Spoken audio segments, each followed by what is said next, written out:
Hi guys, so I hope this is the last part. It's a really long story.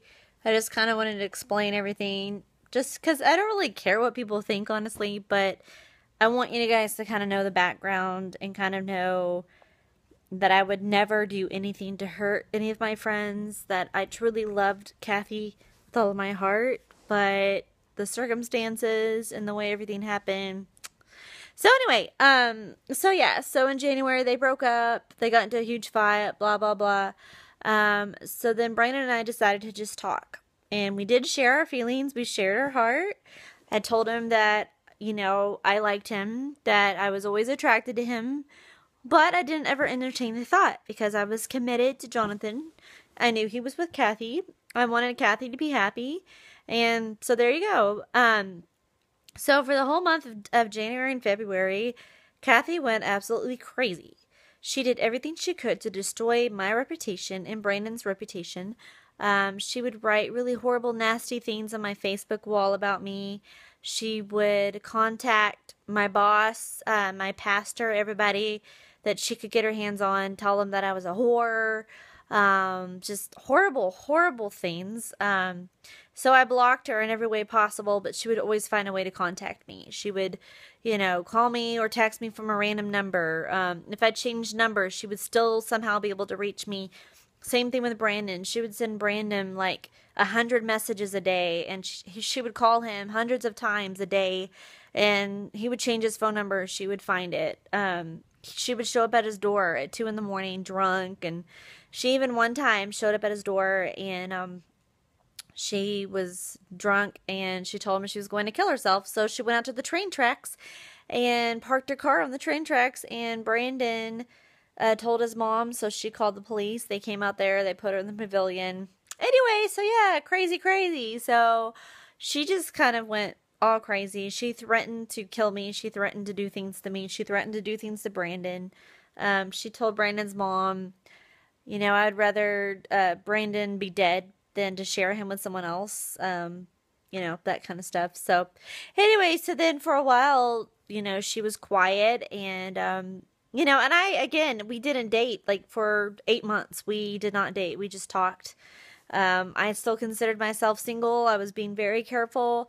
I wanted to consider her as well. I wanted it to be the right time, but I knew that I liked Brandon, and I knew that just with the circumstances, just because of the way she was crazy and everything, there was nothing wrong with to date him eventually. It's just I wanted to make sure it was the right time. And honestly, a true friend doesn't treat someone like that. I understand being mad and saying a few words that you regret to each other. That's fine, but like literally threatening to kill someone and slandering them and stalking them is not okay, in my opinion.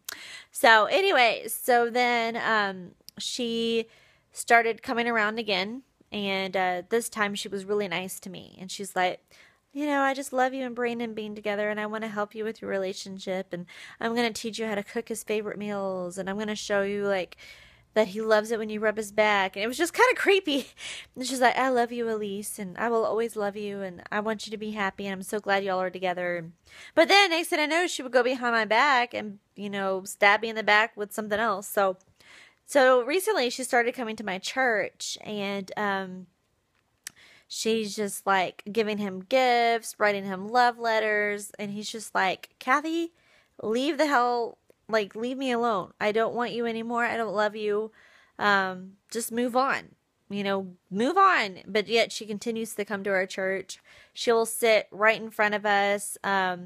She's accused Brandon of some very serious things. He's had a couple of sheriffs show up at his door. So now he's had to get an attorney, and they're going to kind of see what they can do about it, because she's pretty much threatened to completely ruin his reputation, to ruin my reputation, to ruin his family's reputation. It's just flat out evil.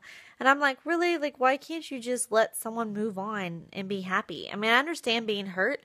I tried to be her friend. At one point, I even told her, you know what? I don't want to date Brandon. It's fine. If you want to be with him, be with him.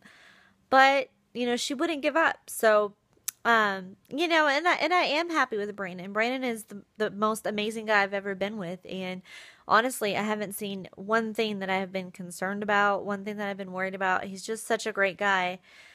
I'm just really glad for this whole thing with Kathy to die. He's working on getting a restraining order, so everybody just keep everything in your thoughts, prayers, whatever, if you have any tips. Apparently, the police here told us that they can't do a restraining order unless she threatens him and he deleted all of the messages she sent him. I'm like, Brandon, you need to save all of those, um, but she still continues to this day find a way to text him 50,000 times a day, call him. I mean, it's like a stalker. She's become a crazy person. She'll write on Facebook, because I've been kind of keeping tabs on her Facebook, even though I've blocked her from being able to be on my Facebook, but she'll still write posts about how Brandon is her husband, and they're gonna have this wedding and this life together, and sometime he'll come around and he'll realize, and I'm just like, what the heck? So anyway, so just please be praying for them. Pray that she'll be happy, she'll get the help she needs. I know that she's high. I know that she's not right. She's in rehab right now, but I know for a fact that she's still doing things. She's pregnant. No, it's not Brandon's baby. She dated her drug dealer for a while. I know because she told me and her mom told me. She got pregnant and she's due in January. So please pray for that baby, because I know that she's doing meth. I know that she's smoking like crazy while she's pregnant. She did that with Mercy. Just pray for her. She's just hurt. And I still love her. I know I want the best for her, but anyway, that's kind of the craziness that we're coming out of. So yeah, I just wanted to update you guys. If you have any thoughts, suggestions, advice, let me know. Love you guys. Bye.